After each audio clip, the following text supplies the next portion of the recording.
సినిమాలో 11 హీరోలను పెట్టారు. ఏపీలో 11 పాపులర్. మీ ఫేవరెట్ నెంబర్ అనుకోవచ్చా 11? నా ఫేవరెట్ కాదండి, కొంచెం నాకు అది ఫేవరెట్ నెంబర్ కాదు. నాకు ఇంచుమించు 160, 170 అయితే కానీ ఫేవరెట్ నెంబర్. థ్యాంక్ యూ అండి. ఏం చెప్తాం, లడ్డు మీరు ఒకసారి మాట్లాడండి. అది సనాతన ధర్మం గురించి మీరు రోజు ప్రతి వచ్చి మాట్లాడతారని చెప్పి ప్రతి దానికి సమాధానం చెప్తారు. సో ఇంతవరకు ఎక్కడ సో దీని మీద ఇక్కడ ఫ్రాంక్ గా చెప్పాలంటే ఇక్కడ ప్రకాష్ రాజు కొంచెం డౌన్ చేయరా, డౌన్ జగన్మోహన్ రెడ్డి వీళ్ళెవరు కాదండి. సో మొన్న కళ్యాణ్ బాబు గారు మాట్లాడిన దాంట్లో కూడా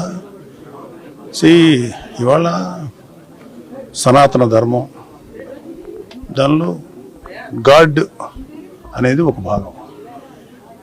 ఇది ఈ సనాతన ధర్మానికి అవమానం కలిగించే వాళ్ళ గురించే మాట్లాడారు తప్ప నిజంగా చెప్పాలంటే మన దేశంలో ఏ ముస్లిము ఏ క్రిస్టియన్